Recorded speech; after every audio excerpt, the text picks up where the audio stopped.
What's up guys, it's Pat from P.U.C.K. So we're going to try the whole unscripted voiceover thing.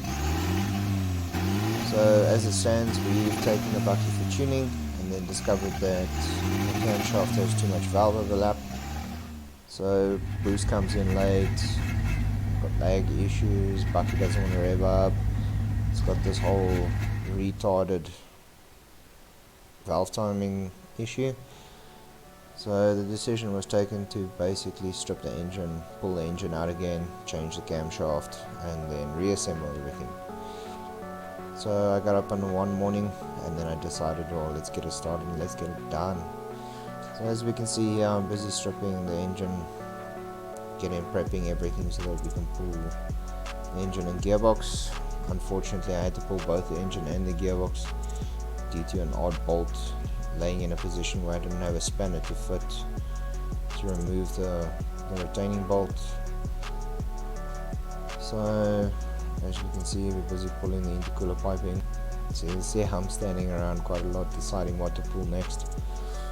Unfortunately, I decided to go with the engine mounts next, and since I've decided to keep both manifolds intact, the exhaust and intake manifold, it's a pretty awkward job to get in there and to get to that engine mount. So while we're watching this, let me give a quick overview of how 2023 should run. So I've got two projects lined up. So the one project we already have seen in one of the videos is that Golf that I've got. I've got an interesting idea there. So me and Asias, we were busy having a discussion the other evening. So we'll probably emphasize that one closer to the end of the year. Currently, as it stands, once the bucket is finished, I've got a S-Rad which I'm going to do a JSX-1000 swap on. So that should be pretty interesting. So it's just some engine mounts, some cleaning of the engine, and then from there onwards, transfer of the full wiring harness. Once that's done, we'll give it a startup. So that's where the customs part comes in. And then, yeah, you've seen the preview of the nickel hill, so that will also be coming. More details will follow later.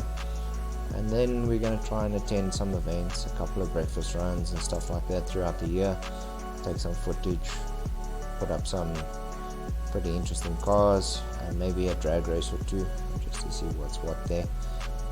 Some sanctioned, some not sanctioned, but we'll get around to that. And we'll go and use South Africa's Mexico roads so that we can obviously keep everything safe and out of harm's way. This is where the stripping process begins. So basically, I decided we'll remove all of the accessories first. So let's tap the cover off, release the tension from all of the rockers, and then from there onwards just move the rockers on the spring to one side and then pull each and every push rod out individually. Installation of the stock cam back in.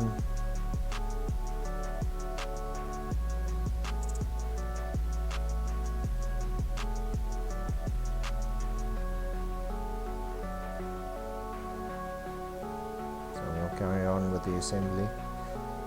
So basically from here, it's just putting the motor back together again.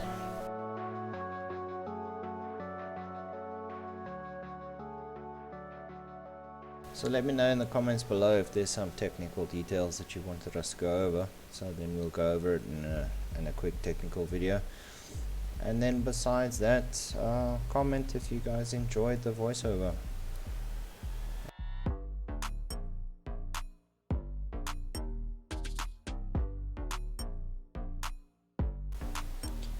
Most of the assembly process has actually been missed thanks to our wonderful load shedding that we're currently having. So you'll see that it'll just basically look like a time skip directly after this section of assembly has been done.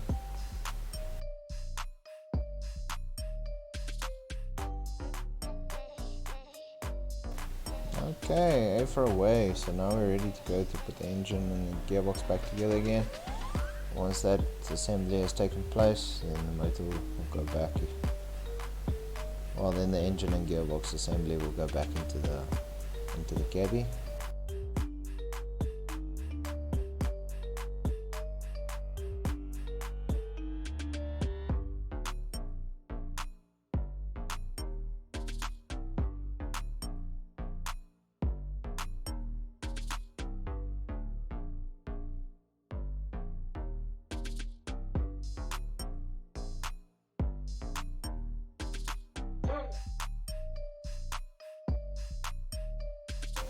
So you'll see there was a quick change between day and night. So what had actually happened there is I'd flushed the radiator, done some supporting stuff that I didn't actually film, and yeah, you'll see once again our famous load shedding came into play. So basically what happened is I was busy doing some putting together and I wanted to turn the direction of the clamp, and I ended up slipping. So I ended up cutting my finger. As you can see, there is now a bandage, but the bandage didn't help very long because I started bleeding all over the place. It's funny just how much blood can come out of that small cut in the finger.